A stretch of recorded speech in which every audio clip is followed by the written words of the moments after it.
It's so good to be here with you all on this amazing day to close out an amazing AmericaFest 2025.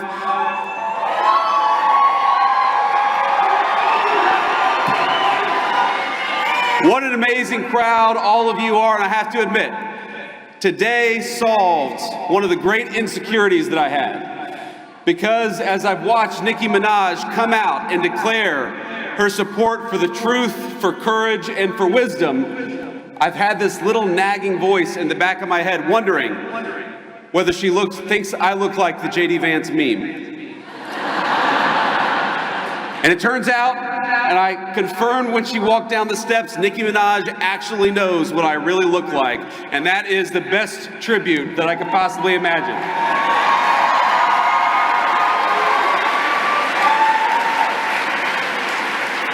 I have to start off with a note of gratitude. Erika, I cannot thank you enough for your strength, your grace, and your kind words of support for this administration and for me personally.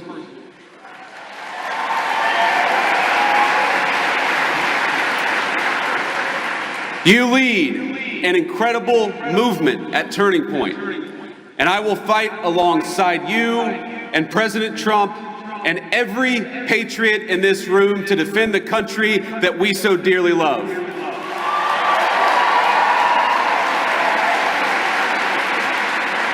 And when I say that I'm going to fight alongside of you, I mean all of you, each and every one. President Trump did not build the greatest coalition in politics by running his supporters through endless, self-defeating purity tests. He says, "Make America great again," because every American is invited.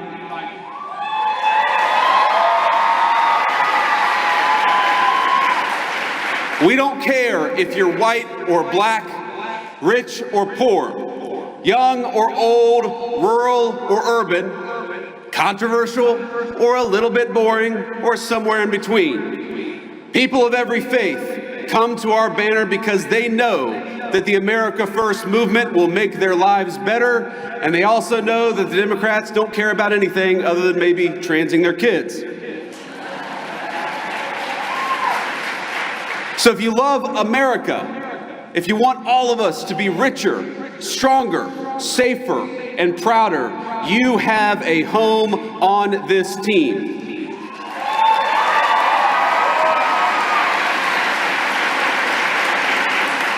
I didn't bring a list of conservatives to denounce or to deplatform, and I don't really care if some people out there, I'm sure we'll have the fake news media, denounce me after this speech. But let me just say, the best way to honor Charlie is that none of us here should be doing something after Charlie's death that he himself refused to do in life. He invited all of us here.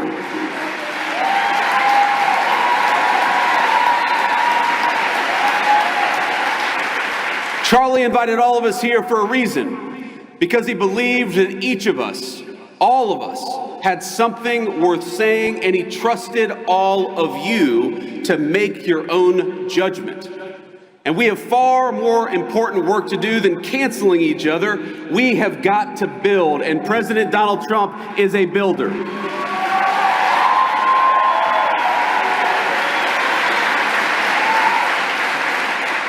We're building a better country right now, and you have a rightful place in the success of your nation and the success of this movement. And we build by adding, by growing, not by tearing down. Charlie Kirk was a great builder too. He understood that any family can have its disagreements, its tough conversations. We can learn and improve and treat one another better. We can love each other despite the disagreement.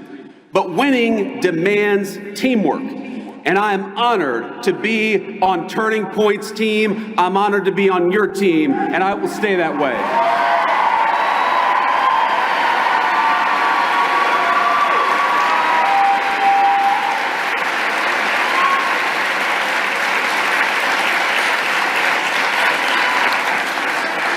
There's still so much important work to do, my friends. We're barely a year into this administration, not even a year into the administration. But I'm so proud of the accomplishments of the president and the entire administration. In just a year, we ended Joe Biden and Kamala Harris's border crisis.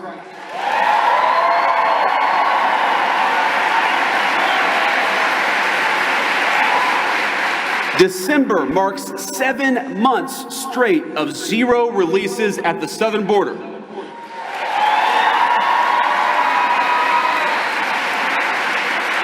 More than 2.5 million illegal immigrants have left the United States, the first time in over 50 years that we have had negative net migration, and it's just the start.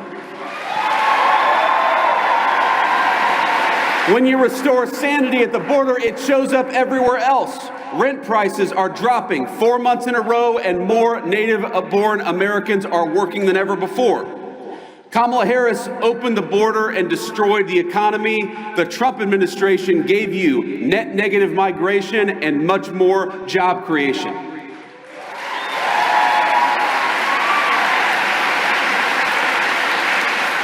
Real wages are finally growing. Inflation is half of what it was under Democrats.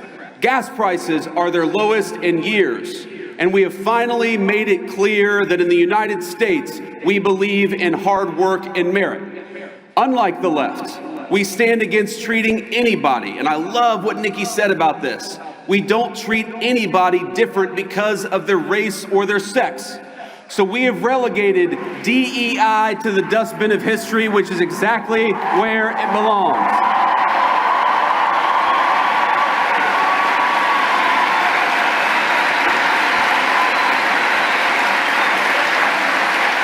In the United States of America, you don't have to apologize for being white anymore.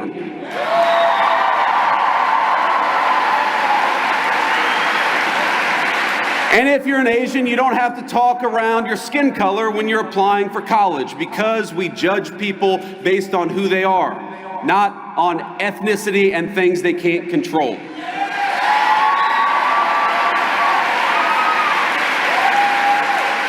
We don't persecute you for being male, for being straight, for being gay, for being anything. The only thing that we demand is that you be a great American patriot, and if you're that, you're very much on our team.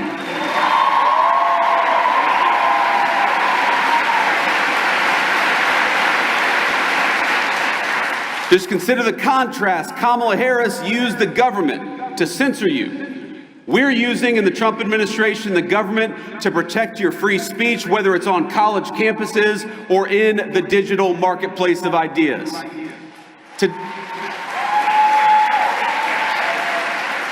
Today, our military is welcoming patriots instead of firing them for refusing to accept an unlawful vaccine mandate.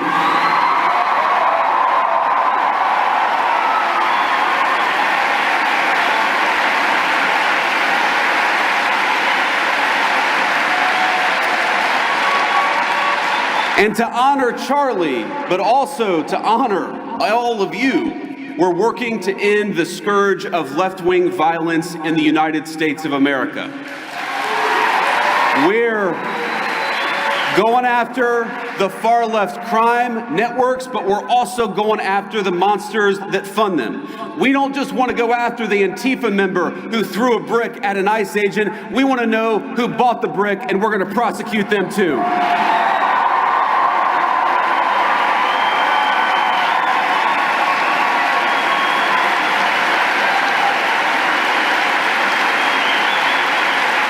We're making America healthy again with our great HHS Secretary, Bobby Kennedy.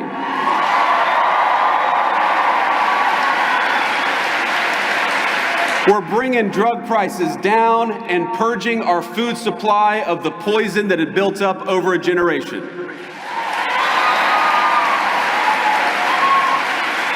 But my friends, there is so much more to be done. And the people saying we need to be doing more, we need to be doing it faster, trust me, I hear you. Greatness awaits every single one of you in the America First movement we are building together, but we need your help to get there. Do you want more prosecutions? Great. So do we. Donald Trump and I have a list of better judges and prosecutors to enact swifter justice. So join us in the fight against the stupid Senate rules to stand in their way.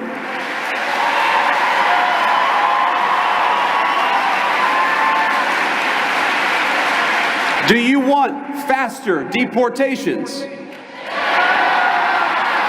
So go to ice.gov/join, because we're building an army of patriots and we need good people who care about the country to help us secure the border and do it even faster.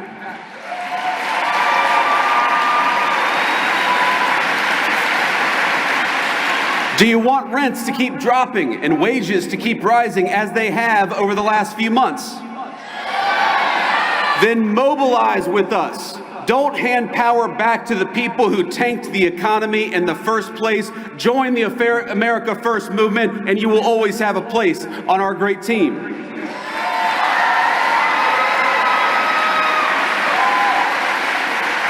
Next month will be the official one-year anniversary of the Trump administration, and I am damn proud of our record so far.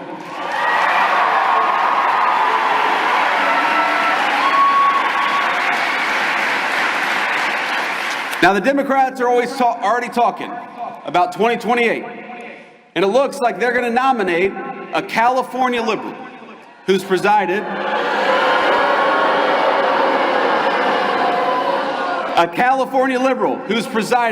over rolling blackouts, open borders, and unchecked violent gangs. They're just trying to settle on whether it's going to be Gavin Newsom or Kamala Harris. And in the meantime, what are the Democrats offering you in the meantime? I gotta say, ladies and gentlemen, they are not sending their best. Omar Fateh was Ilhan Omar's candidate for mayor of Mogadishu. Minneapolis. Little Freudian slip there. The candidate for Senate in Maine for the Democrats calls me a Nazi, which is rich coming from a guy who literally has a Nazi tattoo on his chest. And Jasmine Crockett. Oh, Jasmine Crockett. The record speaks for itself. She wants to be a senator, though her street girl persona is about as real as her nails.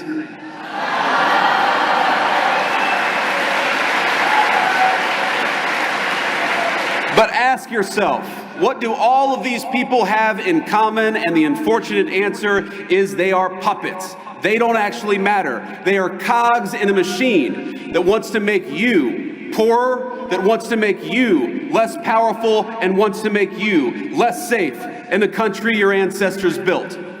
And while President Trump and I are doing everything we can to break that machine, the left is still there, my friends, and they are still very powerful. Don't delude yourselves. It's the activist groups who want to poison your kids with hormone replacement therapy and toxins in your water supply. It's the corporate boardrooms pushing diversity quotas while whining about the fact that Donald Trump won't let them ship American jobs overseas anymore, and boo-hoo to that. It's the rogue district judges who issued nationwide injunctions every time the president lifts a finger. It's the Soros DAs who cheered on as their cities burned. What unites them? They win when our country loses. They get rich when you get poorer.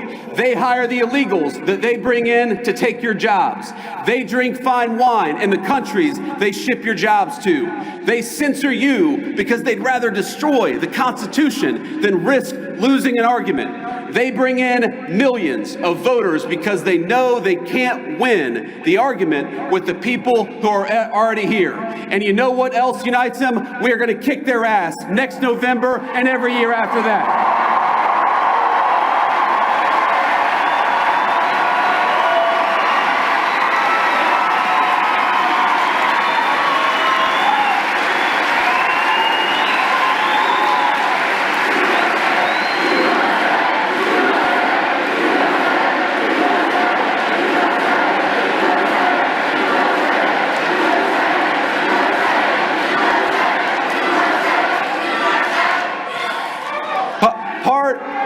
Part of the American dream is the idea that we're all, every single one of us, on the same team. We're all part of the same American family.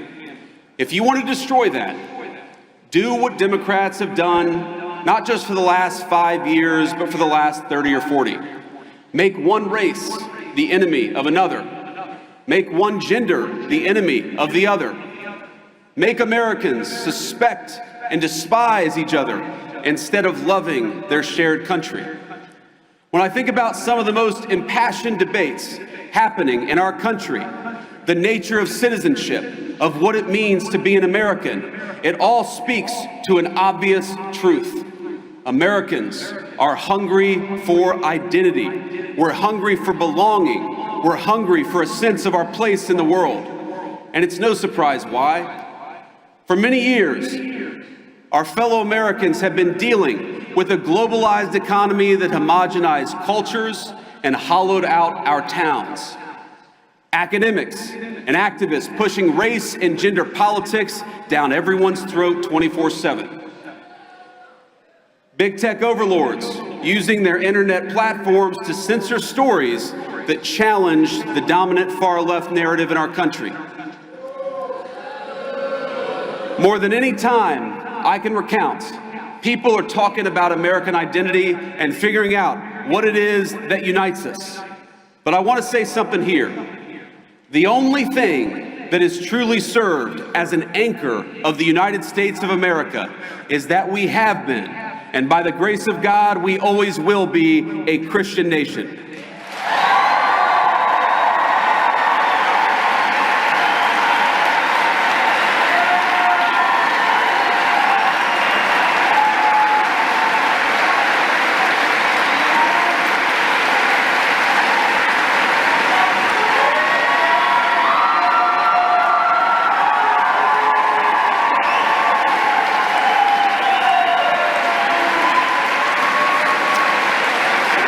Now, I want to be explicit because, of course, the fake news media will twist everything that I say. I'm not saying... Do you feel about them the same way I do? I'm not saying you have to be a Christian to be an American. I'm saying something simpler and truer. Christianity is America's creed. The shared moral language from the Revolution to the Civil War and beyond. Across that history, our country's major debates have always centered on how we could best as a people please God. That creed,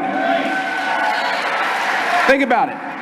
That creed motivated our understanding of natural law and rights, our sense of duty to one's neighbor, the conviction that the strong must protect the weak, and the belief in individual conscience.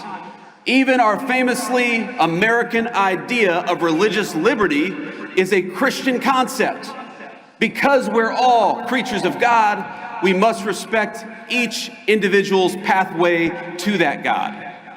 But over the last 50 years, there has been a singular focus, a war that has been waged on Christians and Christianity in the United States of America. And let me say, of all the wars that Donald Trump has ended, that is the one we're proudest of.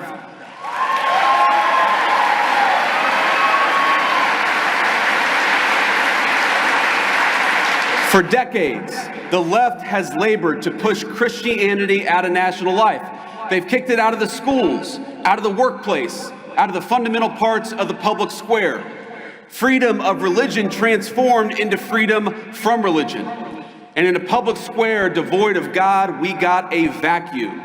And the ideas that filled that void preyed on the very worst of human nature rather than uplifting it.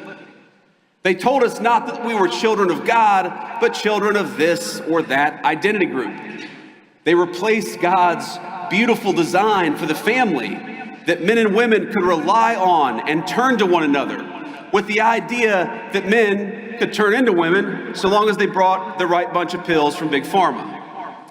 They had all the religious fervor of a zealous convert without any of the grace or forgiveness of a true Christian. Scripture tells us, "By your fruits ye shall know them." And we might ask, What are the fruits of these people and their principles? And the answer is a man named Tyler Robinson who killed my friend.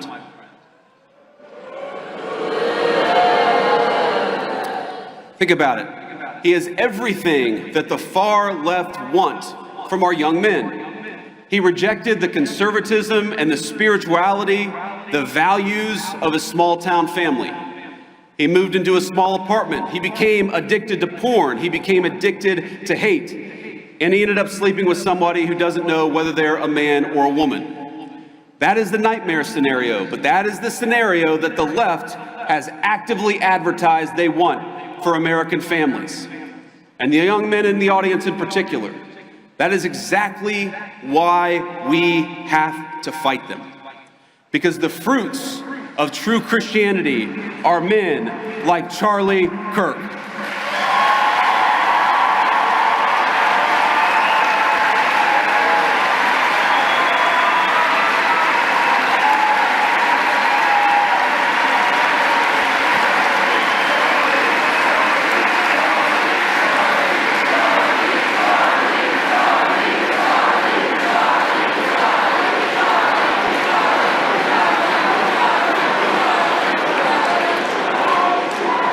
The fruits of true Christianity are good husbands, patient fathers, builders of great things, and slayers of dragons. And yes, men who are willing to die for a principle if that's what God asks them to do.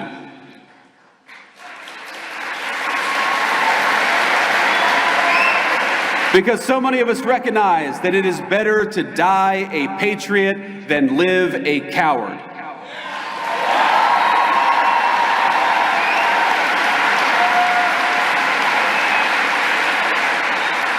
I'm going to tell you something I haven't talked about publicly before, but in the days after Charlie's death, I struggled a great deal. I'm sure many of you did too. I remember watching every video of the assassination, looking for clues, trying to understand what happened. I tried to hide my friend and that terrible bullet hitting him, but I would try to look around. I stayed up all night for many nights in a row, researching every conspiracy theory, going down every rabbit hole. When my lovely wife, Usha, told me to come to bed, I told her I owed it to Charlie to try to uncover every stone, and so that's what I tried to do. I remember I was consumed by this fear that Charlie's death wouldn't just deprive a family of their husband or of a good father, but that it would deny our movement of a great unifier of people and a great doer of great deeds. It's the only time I can remember my wife ever telling me that she was really worried about me. She told me it many times. But what saved me was not lying to myself, but accepting the reality of the fight that we're in. Charlie's death was an immense loss, an irreplaceable loss. We got kicked in the teeth, my friends, and there's no sugarcoating it or pretending that it didn't happen. We need to accept that. And what saved me was realizing that the story of the Christian faith, like the story of these United States of America, is one of immense loss followed by even bigger victory. It's a story.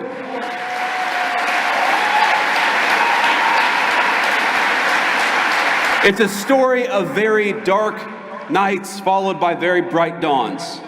What saved me was remembering the inherent goodness of God and that His grace overflows when we least expect it. Not long ago, I spent time at a Christian men's ministry just a couple of weeks ago. And here's what they do. They take men who struggle with addiction or homelessness and they help them get back on their feet. They feed them, they clothe them, they give them shelter and financial advice. They live out the very best part of Christ's commission. Now afterwards, I had lunch with 4 of these men. It was a couple of white guys, a Hispanic guy, and a black man. They had all struggled in their unique ways. Some had lost contact with their family, some of them for a very long time. Others were desperate to rebuild relationships with their kids so that they could see them on Christmas. But all of them were back on their feet. And what saved them? It wasn't racial commonality or grievance.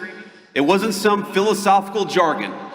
It wasn't a DEI prep course, and it wasn't a welfare check. It was the fact that a carpenter died 2,000 years ago and changed the world in the process.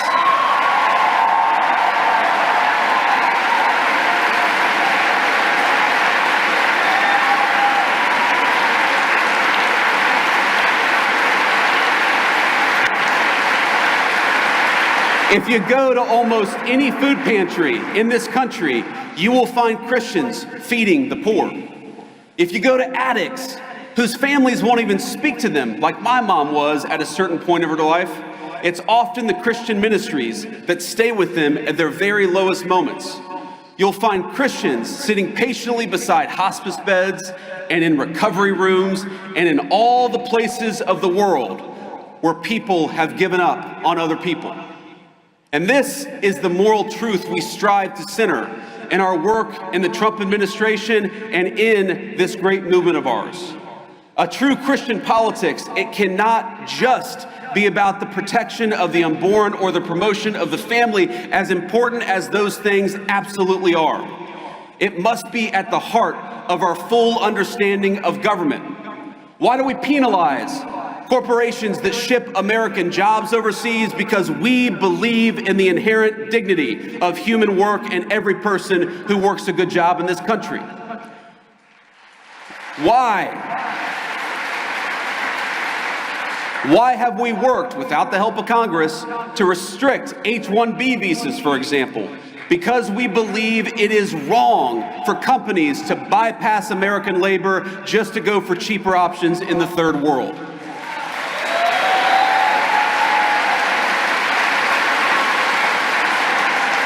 We help older Americans in retirement, including by ending taxes on Social Security, because we believe in honoring your father and mother rather than shipping all of their money off to Ukraine.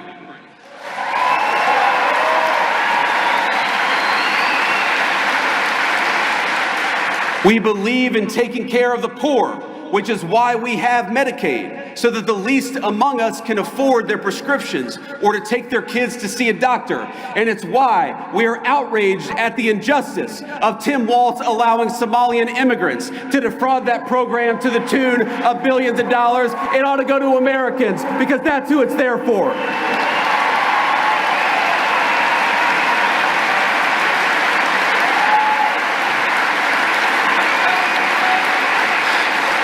Now, I want to close, my friends, but I have heard you. I know that some of you are impatient at the pace of progress, and my response to that is good. Be impatient. Use that desire for justice for your country as fuel to get involved in this movement in a bigger and better and more powerful way. I know some of you are discouraged by the infighting over any number of issues. Don't be discouraged. Wouldn't you rather lead a movement of free thinkers who sometimes disagree than a bunch of drones who take their orders from George Soros?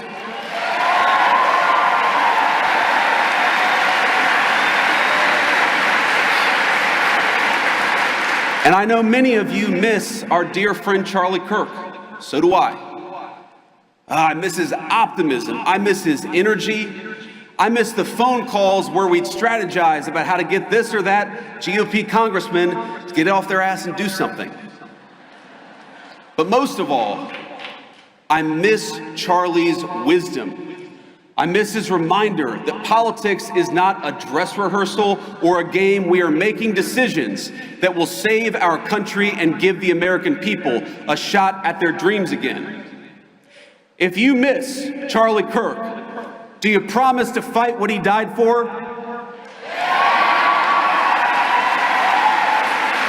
Do you promise to take the country back from the people who took his life? Do you promise to help defeat the radicals who cheered his death? Do you promise to honor his memory by having faith in the God he loved? My friends, commit to these things, and I promise you victory. I promise you closed borders and safe communities. I promise you good jobs and a dignified life. Only God can promise you salvation in heaven, but together we can fulfill the promise of the greatest nation in the history of the earth. Merry Christmas, my friends. Let's keep fighting.